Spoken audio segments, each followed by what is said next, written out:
Hey, this is Anney. And Samantha. And welcome to Stuff I Never Told You, a production of iHeartRadio.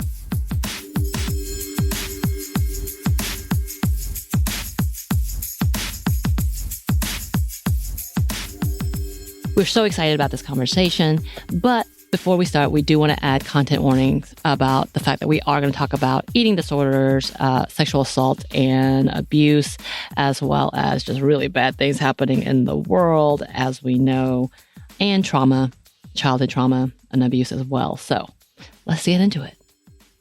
And y'all, today we are so excited because not only are we talking to one of our featured activists around the world, hello, but someone that I have been following for a while now who has been a big fan of their art and all the things that they do. Caitlin, Blunnie, thank you so much for being on the show.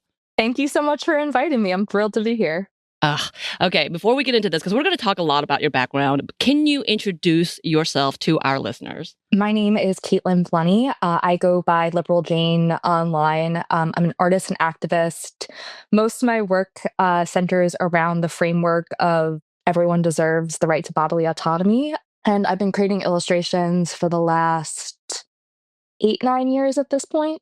Does it feel weird when you start thinking about how long you've been doing this? Like, it feels short, but at the same time feels forever. It's wild because I went to college for new media, which was kind of like digital art type stuff. My username is a nickname that I had reclaimed from my family. And so I created that account like in 2016. And it was my personal account for like 2-3 years. Like I was just posting for the sake of posting, and I really didn't expect it to become what it is now.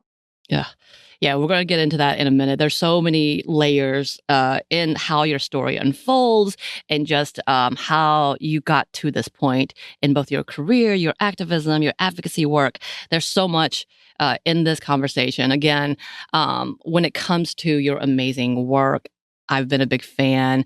But before we start, you kind of did already tap into it. Can you tell us how you entered into the art world? Yes, that's a great question. I think like a lot of artists, I always had like a creative tendency when I was younger. But I grew up very low income, and basic things like food, electricity, even cable, like weren't always available. And so I think having that experience, I was like, I can't do art. That's for people who don't have to worry about money, and that's not my circumstance. I started working when I was 13, 14, doing babysitting. And then as soon as I could work like a job, I did, and I was contributing towards the household. So I loved art, and I would do it in secret in my room. I remember I saved up a bunch of money to get a used computer. I got like a little gateway computer. And I would sit there with the mouse and on Microsoft Paint would draw and post online. And no one, of course, knew about this in my real life. I think eventually I told my little siblings, and they were like, that's so cool. But I didn't take art seriously. And then my senior year of high school, I was like, okay, I'll take an art class. And even that, I was like, I don't know, like this is too traditional in the sense that it's like drawing and pastels, and that's not really up my alley.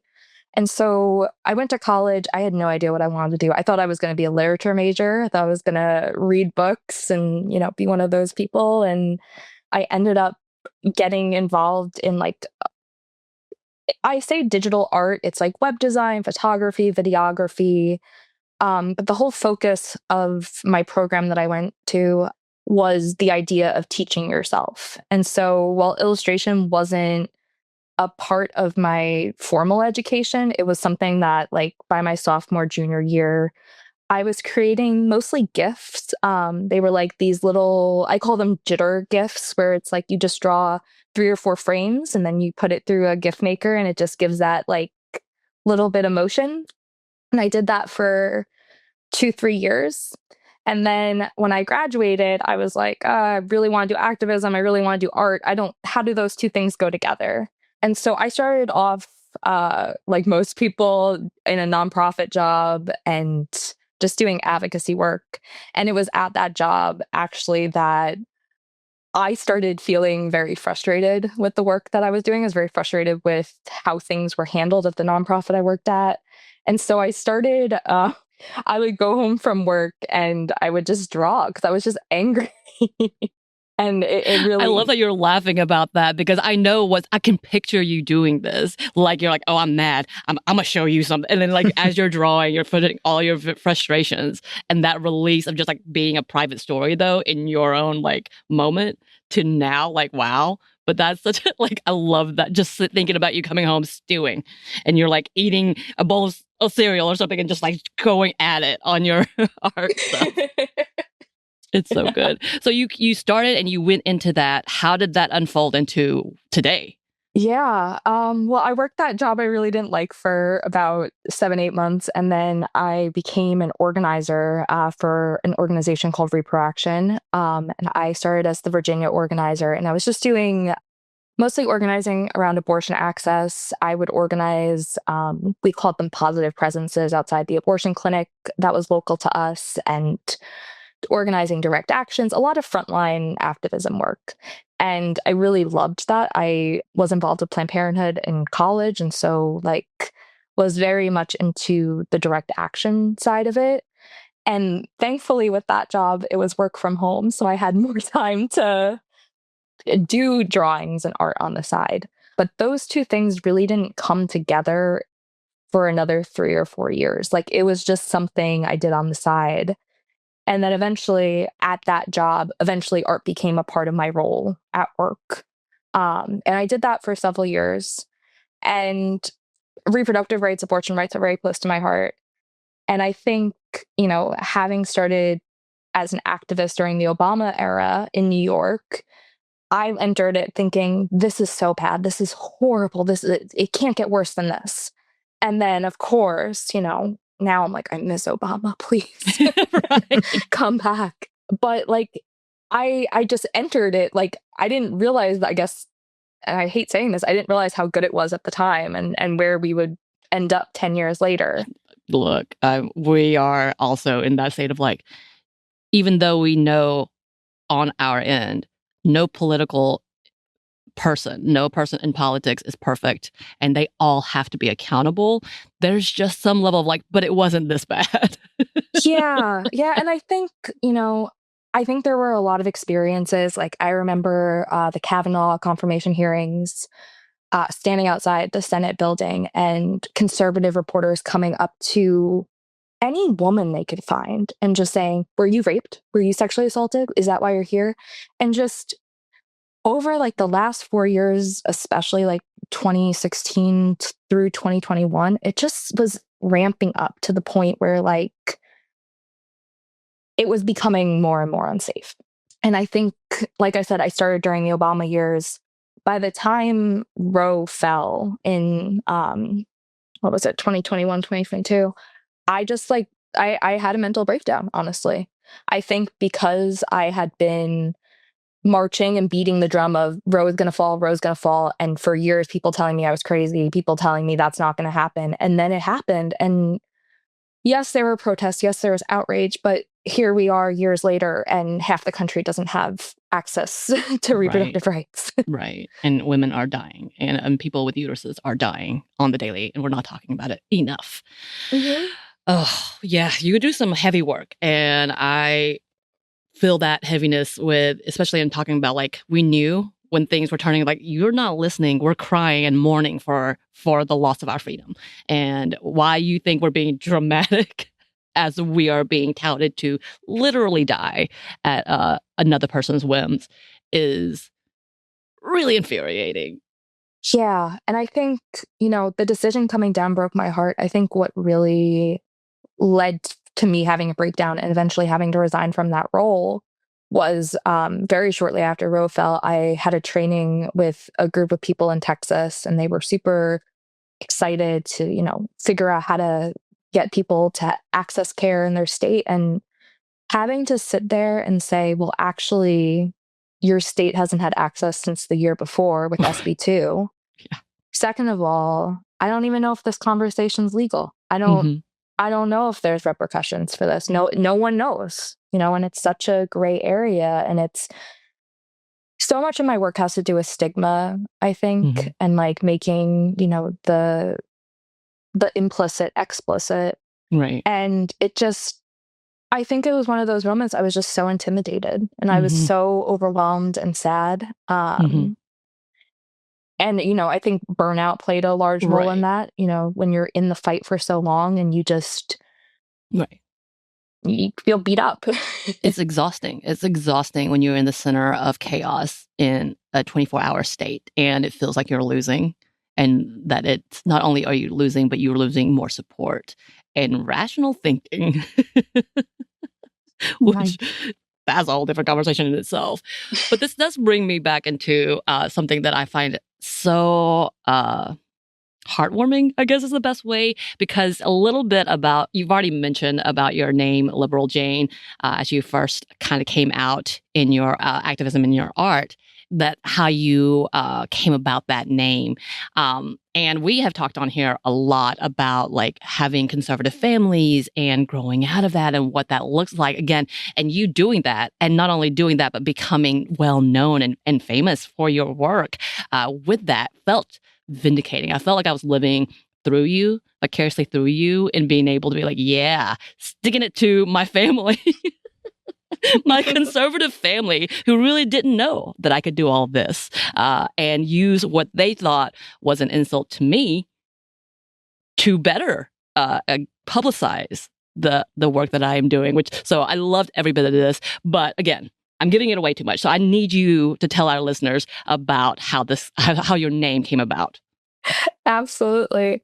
So I grew up, like I said, very conservative, and not just like conservative, like we care about money, like conservative, hateful conservative. And I genuinely believed in those things full-heartedly until I went to college. And then it was like, there was just a moment of like, oh, I think at the time I had lost like 50, 60 pounds. I had a terrible eating disorder. And I saw, and I think a lot of people who have lost weight, have gained weight even, have experienced this where the world treats you differently. And suddenly I was an attractive woman, and like the way I was treated and the way men spoke to me like shifted. And I think having that experience really ignited the feminist flame in me. I became very involved in the feminist club at my college, which was called Force. It was like feminists organizing for real change everywhere or something like that. That's amazing. I love that feminist organizations. I mean, like liberal organizations have to be an acronym. You got to have a good acronym. Yeah. Oh, yeah. And so because I had grown up debating my dad and like, up until this point, we're on the same page. We're still debating, but it's starting to devolve in a different way. And so my dad would always have these names like Joe Schmo or trying to think of other ones, but Liberal Jane became mine. And so when we would be having an argument and he, I guess, maybe didn't have a rebuttal or whatever, he'd say, okay, Liberal Jane. And that was like a dismissive way to tell me to stop. And so I had that name for 2-3 years. And, I graduated in 2016. And so this rhetoric around like college kids go to school and they become radicalized, like that was very much the position of my dad. Yeah.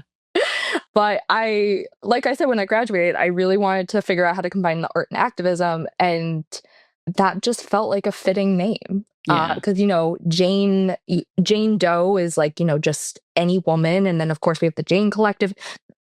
Jane as a name holds so much weight already. Yeah. Which is probably why he used it as is, because we do see that.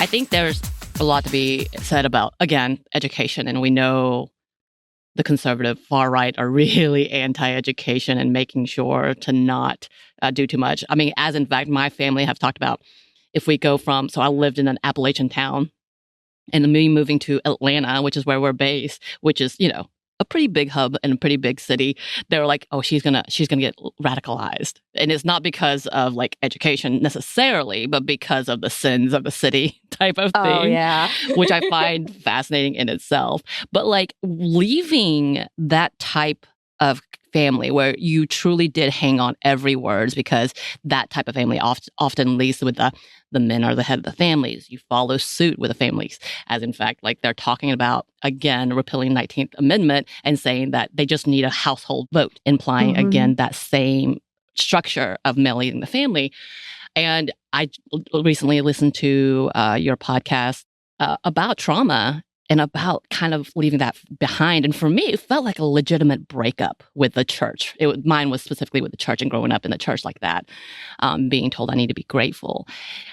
For you, what did it feel like when you started to break away? And how did you cope with the trauma of breaking away from such a dark time? I know that sounds weird, but like when it comes to finding your own thought process, understanding, oh, this is not what I thought it was. Yeah. I think it was my decision to sort of end contact with my dad. I do have a relationship with my mom and siblings, but what ended up happening was because I'm so, I guess, open online, I ended up getting outed to my family, and it did not go over well.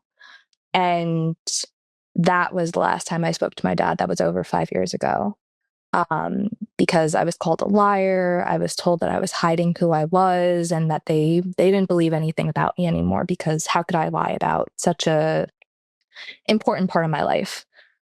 Despite the fact that I had grown up being told almost on a daily basis that if you're gay, we will beat the gay out of you. And that was anytime my brother did anything slightly feminine, he picked up a Barbie, forget about it. Like, never mind that I was the one that he was playing with and I was a girl. And so honestly, I will say that like between 2020 and 2024 was a pretty dark period for me. I lost contact with my family. Of course, the pandemic was happening, politics. I had to resign from my job. And I ended up leaving a long-term relationship in June of 2024. That was a almost 11-year relationship. And it's hard to not feel very lost after that. And I will say I've definitely had depression and mental health struggles. But I am so grateful that I had the ability to leave situations that weren't serving me. And I think I have to give myself a lot of grace because of the way I grew up, that in particular, if you grow up around abuse, you likely find yourself in a similar situation. And you could be trying as hard as you can to avoid it. Like my ex, when I met him, he was the one person that would argue with my dad, and he was very liberal. And so I was like, wow, look, somebody who can stand up to my dad the way I can, not realizing that there were a lot of similar qualities. And that comfort, that familiarity doesn't mean safety. And that is such a hard thing to unlearn. Yeah. One thing that Samantha and I talk about a lot on this show is it's kind of strange to be very open and very personal about things that maybe you haven't spoken to your family about. Like who else are you involving in telling this story? And my mom found out I was gay through a book we wrote. I had never told her. She found out a lot of things about me in that book. I wish she had not read it. She's such a supportive mom, but I was like, why did you read that?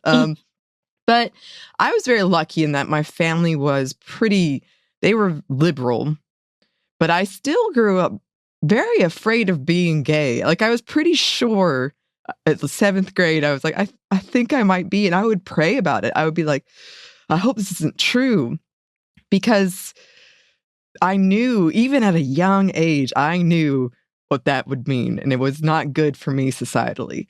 And it's interesting to me interesting and upsetting that even today, I kind of have my liberal bubble of friends. So I forget it sometimes. But then I'll be like confronted with the reality in our politics or in my very conservative side of the family that no, this is still coming out is still dangerous, and it's still political, and it's still really scary. Mm-hmm. Not everybody has like a support group or someone to stand up for them or protect them. And it just becomes this whole confrontation about who you are, when you're just trying to live your life and be a person. And I know you've been very, very open about your experience and very vulnerable about it online in these public spaces. So how has that been for you? And do you have any advice for people, young people perhaps, or anybody that just is still feeling isolated or scared about this? It's a great question. And I'm definitely not an expert by any means, but, I think just reminding yourself that life is too short. And I think especially you get to a point where it's like, I mean, I was married and everything on the surface looked good. I had a business, we worked together, we were happy, we had this relationship, and no one knows what's happening in your life better than you do. People can give you advice, people can say, oh, you should stay, you should do whatever. And I certainly have heard a lot of advice over the last year, good and bad. But at the end of the day, what your gut is telling you, you have to listen. And of course, our gut sometimes, we have to be aware of racism, implicit bias, like all of these things, yes. But in my relationship, I was chronically sick, chronically had headaches, chronically had stomach pain. When I left, I went from having migraines at least 2, 3 times a week to I've had maybe one in the last year. And, your body is trying to speak to you. I think for a long time, emotions would come up. And because I was sort of labeled as like this anxious attachment, it was like, oh, my emotions are wrong. Like, and I really tune them out. It was like, we got to have a good day today. Like, let's just put on happy faces and let's do it. And what happened was I stopped knowing myself. I stopped trusting myself. And when you get to that point, you feel really lost. And it is very hard to get out of that. I'm so grateful that I had the space to get out of that. But I think, if anyone listening is feeling vulnerable and perhaps there are people in your life that don't understand or aren't giving good advice, it's not because they don't love or care about you. The experience that survivors have, the emotions, the mental toll it takes on you, it's really only something that other survivors understand. I mean, I feel it on a daily basis when I talk about my life openly. I'll be in an Uber or something, and then they'll say, oh, you married or do you have children? And I'll very openly say, oh, I'm divorced. I'm living here. I lived the last 7, 8 years in the DC area. I'm now up in Baltimore. I'm here because I'm divorced. I'm starting over. And it's very interesting getting people's reactions. A lot of people will start with, I'm so sorry, that's terrible. And it's like, I don't feel like that. I am so grateful I got out. I'm so grateful that I'm 31 and I still have, my whole life ahead of me. That's one chapter of my life. And, I think I have to remind myself on a daily basis. And one of my affirmations I tell myself is I am making progress every day, even if I don't see it. And so, obviously it's easier said than done leaving a bad situation, but don't be afraid to be open and honest with people in your life. It's so hard. And if you can't get support from people in your life, there are advocates that can help. And I know it's so stigmatizing. Like, I was given the domestic violence hotline before I left my relationship, and I was like, no, that's not me. No, I've never been hit. Like, no, that's not it. And I would really, I think there's stigma around being labeled a victim or survivor, whatever language people want to use. But at the end of the day, it's not cowardly to ask for help. It's something I should have done, honestly. Yeah. No, there's so much to what you just said. And you've lived so much experiences already in coming to this point and understanding that you needed to be out and that you are worth more than what you thought was an upgrade at that time, because it was better than the previous. And then you will understand, oh, I don't need to just be better. I need the best. I want to be in the best, and whatever that looks like for me. And getting to that place is a huge victory. So kudos and congratulations, and valuing yourself and loving yourself and those around you, to be able to see that not only is it worth the pain, and what Minnie would say would be, as you had said, like you felt like people would imply as a failure, whether it's the Uber driver being like, oh, I'm so sorry, or any of those things. It's so huge just to see that you were able to do it. Like that in itself is a testament to your strength and the strength of perseverance alone. Yeah, thank you. I think something my grandfather told me that like has always stuck with me is like, everyone in their life falls on their ass. Like at some point, like something's going to happen to you where you just feel like you're spinning out and you feel like lost. But it happens to all of us. And like, we need to lean on each other, even if it's uncomfortable, even if it's embarrassing, or, I think the financial side for me is really where a lot of my embarrassment is, because I left my relationship without all the finances had been in my ex's name. And so I left without money and like a lot of debt, a lot of stress. I don't regret any of that. Right. But it's also such a privilege to be able to survive. But seeing those first couple months where I was like eating one meal a day because it was like, I can't afford to eat right now. My car last year broke down. It was like, okay, I guess I'm a pedestrian now. And it's just been like a lot of just taking things with grace. There have been so many times where I've just been like, I just wish there was some place I could crash out. I wish there was a place I could not pay rent for a month and just sleep on someone's couch. I just wish that place existed. And it doesn't for me. And that's hard. But if you are in a position where you have that in your life, definitely lean on those resources.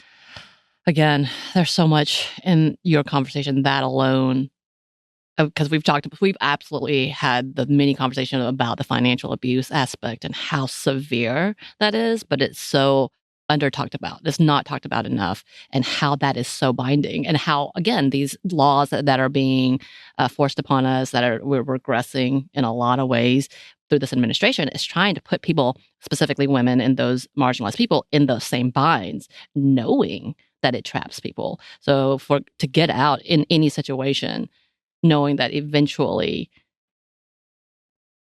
it won't be wonderful, but it'll get normalized. You'll be able to understand you can survive this. And that's such a conversation.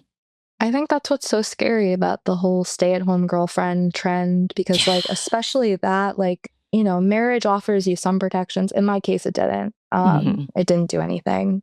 By the time I actually got through the divorce process, the money had been gone. And it's like, I'm not gonna, you need more resources to get that. Right. Yeah. It's just scary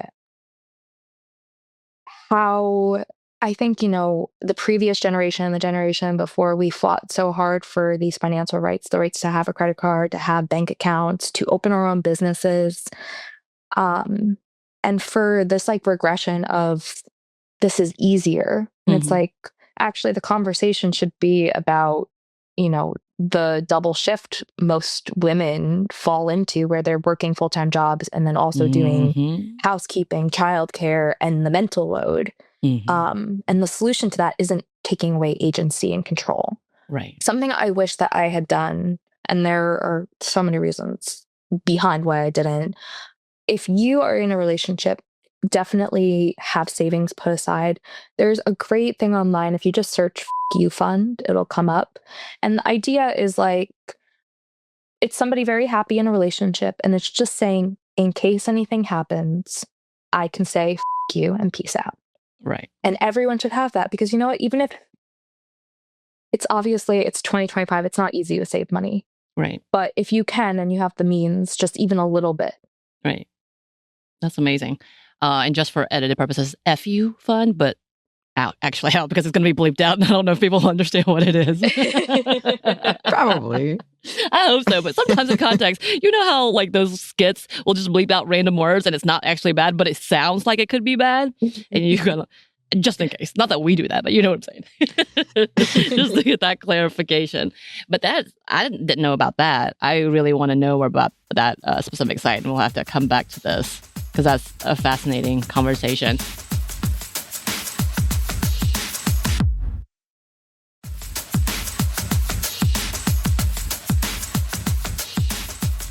Some of the things that people may not know, obviously you are an activist, but they don't understand that you literally have been a part of these organizations, and that's how you actually started out, not just the art activism. And you've been pretty open about why you started in activism, and you talked about some things that have happened through college, as well as why reproductive access is so important to you. And can you talk about how that started up for you? Absolutely. I think the right to autonomy, especially having experienced financial abuse growing up, definitely plays a role. Mm-hmm. I have always relied on reproductive health care, like whether it was birth control. And it was actually like when I moved to Northern Virginia that I lost my health insurance. And the first month I was in Virginia, I had this horrible UTI, and I had saved like $500 post during college to move. This is my big, I'm moving out of the house with $500 to my name. Wow. This is great. And of course I moved down to Virginia. I don't have work. I'm living with my boyfriend at the time and his mom and sister. And I have this horrible UTI. And literally exhausted all my savings trying to see a provider and trying to get the freaking antibiotics. Mm-hmm. And so I think that experience, and Yeah. I have such core memories of, I ended up becoming a server at California Pizza Kitchen and just standing there and trying not to clench my legs because, my urethra is on fire at Right. work. It's like, I gotta stand for the next 8 hours because I need this paycheck. And, when we're talking about reproductive rights, I think so much of the conversation that's missing is that economic justice aspect. Mm-hmm. I want children. I would love to be a mother. That is a dream of mine.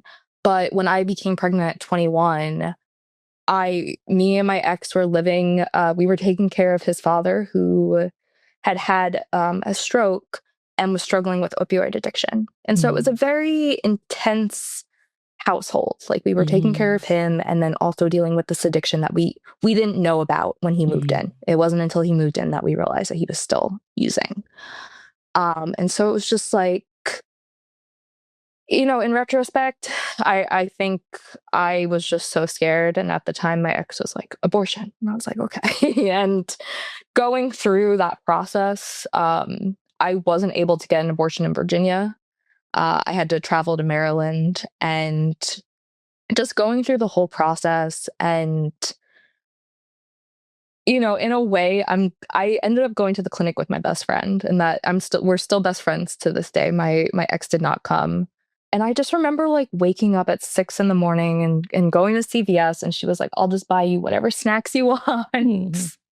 We drove to the clinic and we got the pills, and then, she stayed with me through the morning and night. And while it was a lot, I don't think Liberal Jane would have been a thing without it. Mm-hmm. Liberal Jane was 3 or 4 months old at that point. There would be no art. There would be no, I would still be in my old relationship if I would have went through and had that pregnancy. And so even though I never envisioned myself having an abortion, and even though I had been very pro-choice and very pro-abortion, but when I went through the experience, I think I understood the stigma. And I think I was at first afraid of that. And then eventually it was like, well, I can sit here and be afraid, or I can step into my power. And so, as an organizer, I would always say, everyone loves someone who had an abortion. And if you don't know anyone who had an abortion, I did, and you love me. Yeah. And just being able to talk very openly with people about what my experience was. I think at this point, I felt like at the time, again, I was like, oh, this is so rough. I have to go through all these hoops to have an abortion. And now my story is one of these, unfortunately, compared to what people are dealing with. But back then it really drove my activism because I understood the isolation. I understood the stigma. I found out I was pregnant at an urgent care. I had pregnancy acne, which I hope no one has the joy of dealing with. You essentially are covered in like, they look like mosquito bites. They're huge all over your body and they're itchy. And I was covered and I could not figure out what was wrong with me. And I go to the urgent care and I'm expecting them to give me like some kind of ointment. And they came in with 2 nurses and they closed the door and they were all standing in the corner. And I was like, this is it. I have like an STI or something. I have cancer. No. Oh my gosh. And, what a way to do that. They tell me, they say, is there any chance you might be pregnant? And I said, no. And they said, well, you are pregnant. Oh, wow. And I burst into tears. And the doctor, unfortunately, wasn't like very supportive. She was like, who's the father? Like, can you call him? Put me on the phone. And I was like, thankfully, the nurse, he was such a gentle man. He was handing me tissues and he was like, can we have a minute? And so it was just me and him. And he was like, I know you're sad that like this is happening. And yeah, I think just being in that position, I mean, it's so like, we're talking about something that happened 10 years ago and I can still tell you everything, the details, who the people were, it's like when you feel that isolation and stigma, it really sticks with you. Yeah, that doctor, wow. Okay. But this is kind of that conversation about what anti-choice looks like and what it means when we see that as a stigma and how it's treated. And it causes even much more traumatic response. You shouldn't have to deal with any of that to understand, no, this is not where I can be right now. I cannot be in this place. And if I go follow these things because I don't have a choice, then I essentially have stopped everything. Like, for me, it feels like I'm stopping everything. And then the doctor be like, let's talk to the man. You're like, bro, what? Yeah. I mean, I worked after I had that experience a couple years later, I became involved with the Blue Ridge Abortion Fund. And I would do calls and like, that's the thing when people want to talk to me about abortion rights, like, and want to have this legal debate. I mean, that experience, I spoke to so many people who said, this isn't what I want to do, but I have children already. I can't feed them. This is an economic choice for me. This isn't, do I want a baby or not want a baby? I mean, and even that doctor, her experience was that she and her boyfriend at the time got pregnant. They had the kid, they got married, they went on to have more kids. And that's beautiful, but that's not everyone's life. And that wouldn't have been my life if I would have continued. Right. And she had that choice. Like, that was her choice, and that's beautiful. Good on her. We're glad to see it. But that's not everybody's story, and that's the understanding of choice.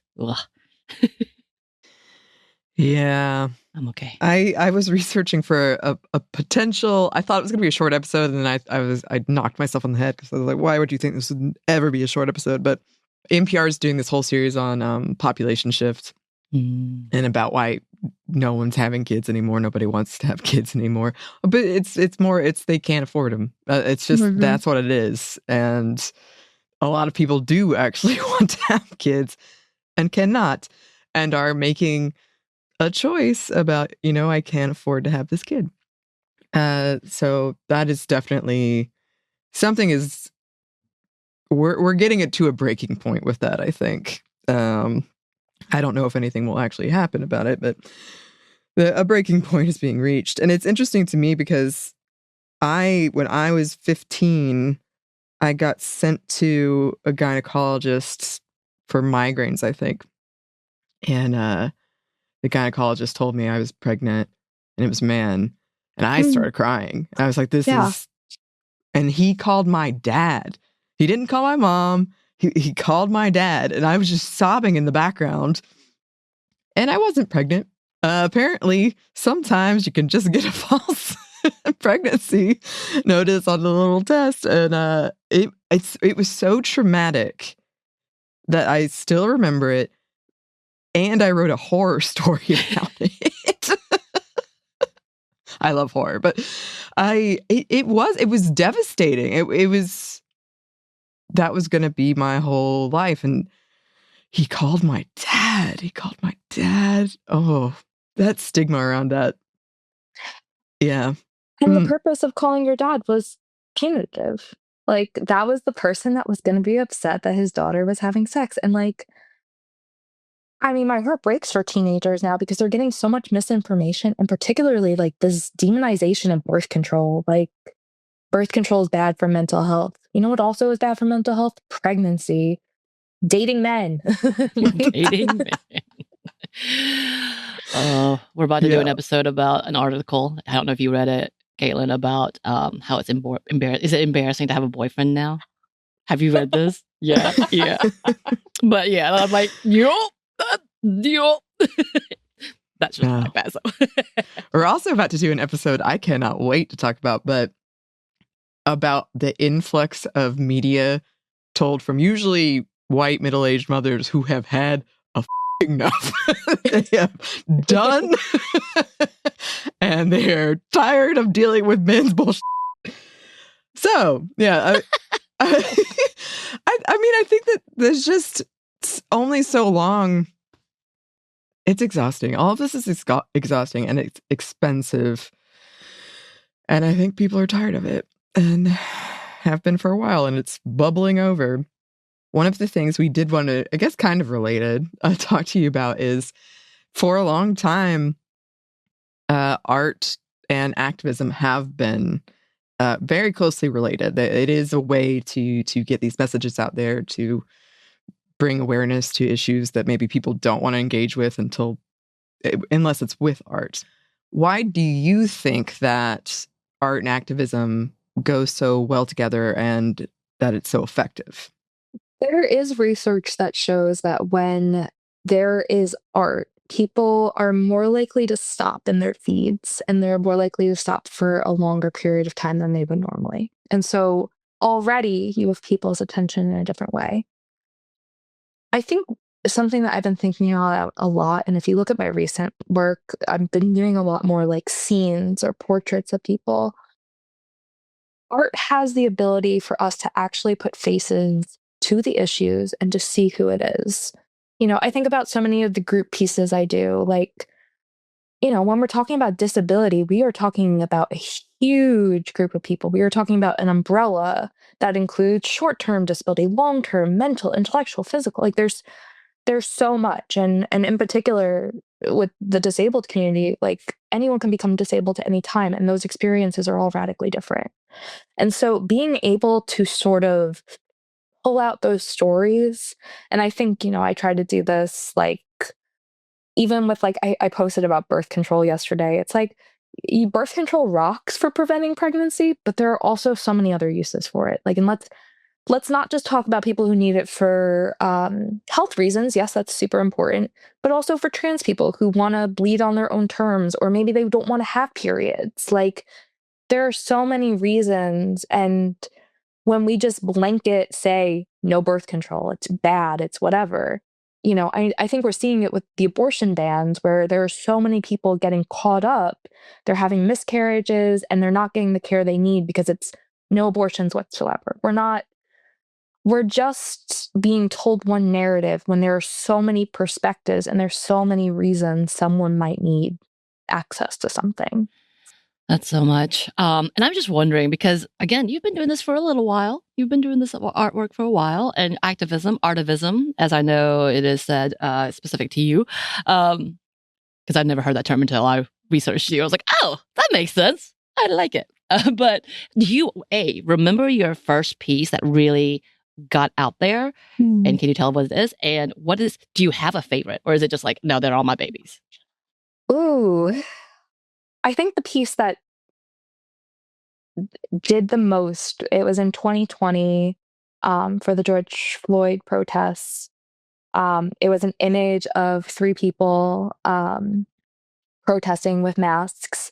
And it was something like, if there's no justice for the people, let there be no peace for the government, or something about that. And that was, I think, the first piece that, like, really, like, popped off and like got a large amount of attention. We were able to like fundraise and donate a bunch of money. I forgot where. It's been 5 years. I'm sure I could look it up, but we donated it to, I believe, a bail fund. And just, I love when the art has its moment on social, but also can, sort of have real life impact. Mm-hmm. In terms of my favorite piece, oh, that's such a good question. For the longest time, I have a piece that I love using limited color palettes, as you may have noticed by looking at my work. Big fan of color. And I have a piece, it's black and white, and then it has pops of pink. And it says, "Fighting oppression despite my depression." Yes. And that was made in like 2021, right before I left my job, right before, like after Roe, like all of these things. Like it was just, I don't know. I look at that and I see the fighter. Yeah. Despite everything, even at that time, I was like, I'm going to keep fighting. And I don't know. I look at that piece and I used to say that in my relationship, my only window to the world was my social media. That my fans posting online, that was genuinely the thing that kept me going. And when I left that room, my world became so much bigger. And now my world is so rich. I used to feel like Liberal Jane was the only thing about me. And now I feel like it's a part of me, but it's not the only thing. Right. Yeah, just that piece in particular has an illustration of somebody sitting at their window saying this. It just feels like it's foreshadowing what's going to happen. I mean, you're speaking to a lot of people with that piece. Like they understand that, the depth of that. Be like, yep, gotta do this, but we got this. Kind of. Yeah. I love it. Do you have someone who influenced you at all in the art world, or someone that you look up to or feel was a mentor for you? That's a great question. I was very lucky to come up with a number of artivists, and so we have like a little group chat on Instagram. We all keep in touch, and then I'm also there's a collective called Artists for Radical Imagination, and that's artists all over the world who, again, want social change through their work. I think in terms of artists, I'm a huge fan of Miranda July. She is a living artist who I think just deserves so much more attention than she gets. But she's a big influence. And then in terms of illustration, I believe it's Laura Callahan. She does gorgeous illustrations. And I think like I feel so spiritually connected to her because when I was going through my divorce, I kept looking at that photo of Nicole Kidman, with her arms up in the air. And Laura had done an illustration like maybe a week or two before I got my divorce. And I was like, this is for me. Like, Laura is reading my mind. It's for me. And I love her work. The way she does expressions she draws mostly women as well. And the expressions are just amazing. Yes. Excited to look that up.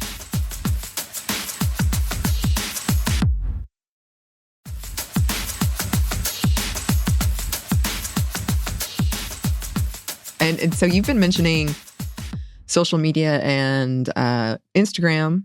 These are the ways that you got your art out there and really have this community. What, over the years, have you seen any changes when it comes to social media platforms and your work? Yeah, definitely. I mean, I think the fall of Twitter is its own thing. I feel like I get my two biggest platforms are Instagram and Facebook, which is lots of fun. Facebook in particular, I would say at this point, conservatives will do these like raids where they will storm a post they don't agree with. And honestly, that happens probably once or twice a week at least. And like, the more I post, the more hate I get. And I'm grateful I have a moderator, but it's definitely still, especially when it starts leaking into like my personal life. Like people will send me messages on my personal Facebook page or, just trying to intimidate me. Or I've heard, oh, your art is so, all these things to try to get me to stop.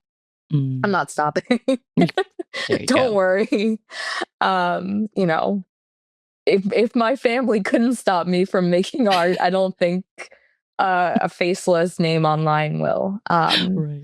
But there's definitely been a shift, and I think I have felt it on Instagram. It does feel like there's less of a community on there, and perhaps that's like the shift to reels. And I'm so resistant to that. I don't want.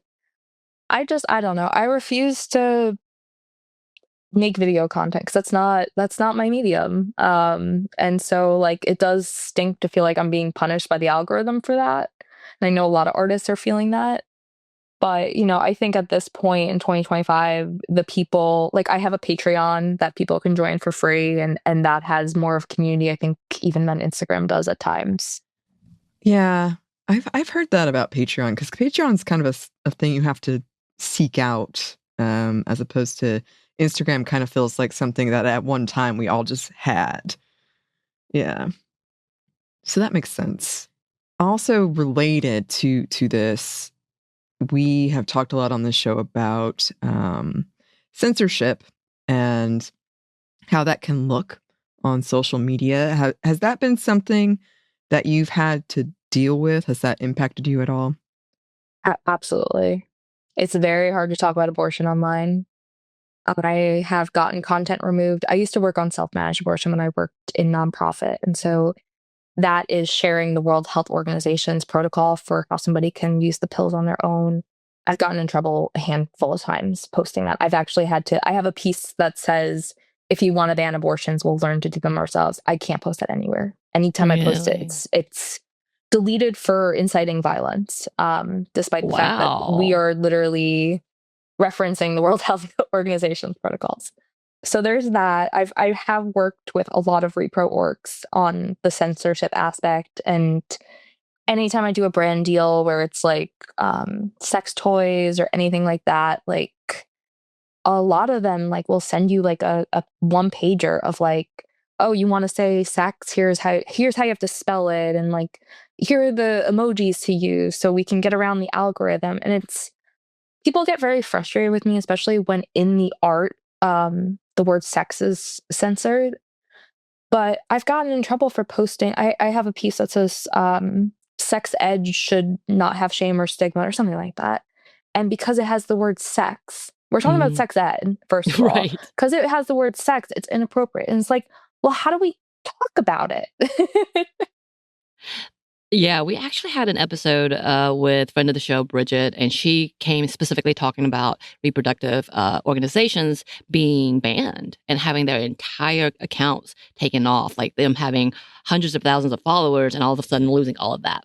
Even organizations and platforms saying, yeah, that was kind of a mistake because you really didn't violate that because, like, yeah, how is that inciting violence if you're saying, no, this is how you do this from an actual established organization that teaches health around the world? Like, what is going on? How is that violent? And then not being able to like come back and repeal any of those types of accounts or specific posts. And the fact that it is getting harder and harder, and they're having less accountability in their own standards. That's got to be so terrifying. And then also having to deal with your fans and be like, no, I'm not being PC. I'm just trying to make sure I can still do this. Trying to get you the information. Right. Like I did a series with how to use the abortion pill. They're an organization, international. We did a series on digital censorship of repro, and people got really upset with me. And I was like, well, these are guides. One of them was what to do if you have to keep your abortion a secret. And like, the digital side of it. And that information is so important. But yeah, the word abortion is censored throughout the entire post. And I get that it's frustrating. I'm frustrated because, like I just want to, I don't want to write sex as SECQ. Like something I see posts out in the wild from repro orgs and I'm like, what are you saying? And then I have to like say it out loud to be like, oh, that's the word. And it's like, because we have to be so creative. Right. Like people are using grape instead of rape on like videos, and everybody gets like, why can't you just say it? And you're like, no, really, they can't say it, or this video won't exist, or this post won't exist. And it bleeds into real life. I used to have TikTok. I deleted it, but I found myself saying unalived, and I was like, no, that's not. Right. And this is a twofold conversation. It's like they're doing the conservative, I guess far right are doing exactly what they want to do, which makes it unserious. It feels like it's no longer educational, but a mimic, like a meme or something. And it's like, no, but this is the only way you can do it. They have purposely done this so it won't be taken seriously, or that people are just frustrated and don't care about the actual information in here, which is so scary and so fucking smart. I hate when bad people are smart. Yeah, me too. Lobotomies for all billionaire men. Thank you. I stand behind that one too. So obviously, your art is activism and advocacy, but again, you are a boots on the ground activist as well. Can you talk about some of the work you have done in the past and organizations that you've been working with or have worked with as of late? Yeah, like I mentioned, because of burnout, I think I took a step back from a lot of things. Still very involved in the repro and abortion space, but I think personally, like the boundary for me is I don't necessarily do direct support anymore. Like I used to do the phone calls for the abortion fund, and like I think being empathetic is a great quality, but also knowing that the toll it takes on you and being able to set those personal boundaries is really good. So a lot of what I've been doing is behind the scenes, a lot of supportive, creating art for nonprofits, sort of doing background work. And so I think the biggest areas of focus, especially this year, of course, abortion rights, reproductive rights, I think will always be up there just because my experience.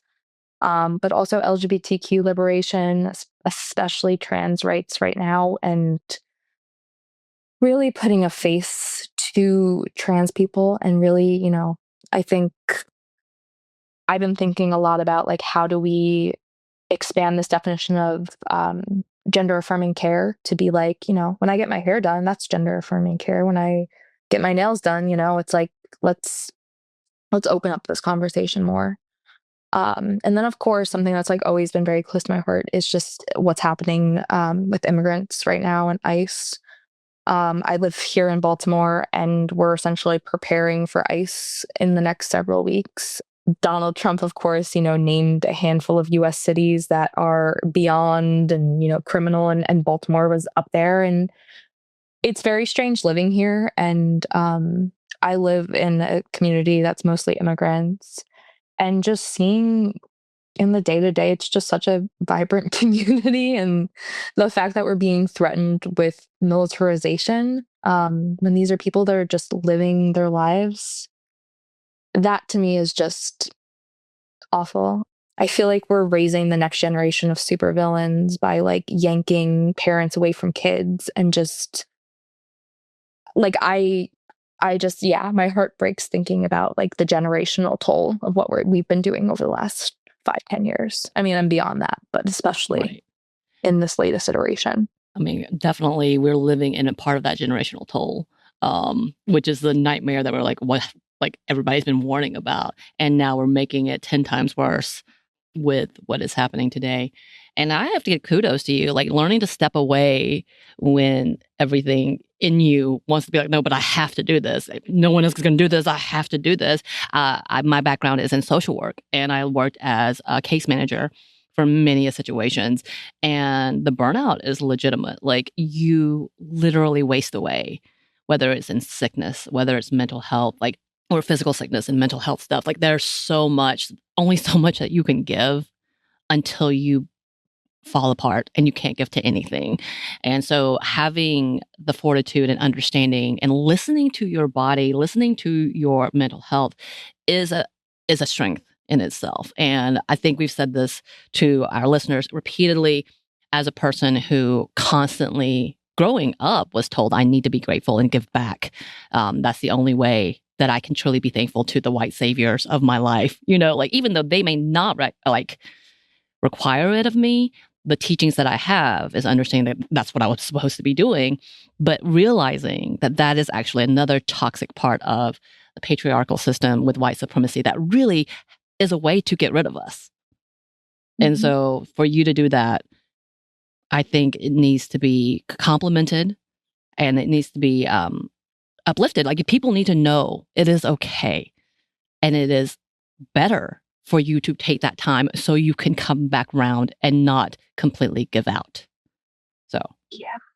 Well, thank you. First of all, I do so appreciate that. I think I've been seeing over the last 5-10 years, especially in nonprofit, there's this push to have the people with the lived experience leading, which is fantastic. I am super excited about that. I'm excited to see people who have actually experienced what we are talking about leading. But I think the part of it that we are still missing is that care and burnout prevention. Like, I think it's like we have the impacted person, but we're not thinking about, are we taking care of them mentally, spiritually? Like, is there, does the nonprofit have health insurance so they can see a therapist? Right. And yeah, I think, on the surface, it's like, yeah, this is great. But I've seen it. So many of the people I started in nonprofit with are in the same boat of burnout. They are now doing their own thing, or they switch fields. And it's not because they don't care. It's just, you care too much. Mm-hmm. Yeah. Which brings me to the next question that I always feel guilty asking people, because you're doing so much already. But is there anything that you have on the horizon that you're really excited about, or that you would like to shout out? Yes. I have been working on a graphic novel for several years. It is about half written at this point. And it's something I had to take a break from when I was going through life.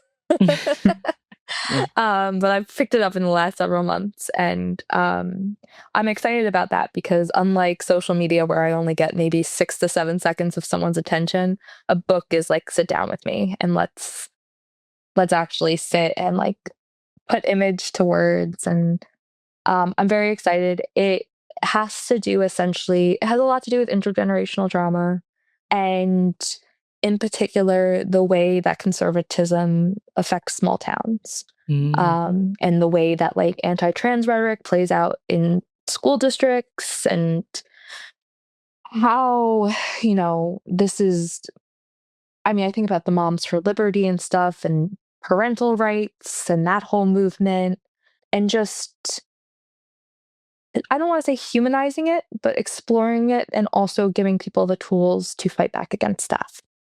Oh, well, you're speaking to our heart. So that means we're having a plan. The minute you publish, please contact us so we can have you on the show. We need to be at least number 2 on your list of shows to be on. I'm just kidding. No, number one. You guys got me on the ground floor. I'm only going up from here, so I will not forget you all. Okay, because we love graphic novels over here, and you're talking our language. Like, you are a part of our community in this conversation that you're saying. So we're like, speaking to our heart, you must be back for this. We claim you. That's so cool. That's exciting. Yes, please come back on to talk about that. We would love to do it.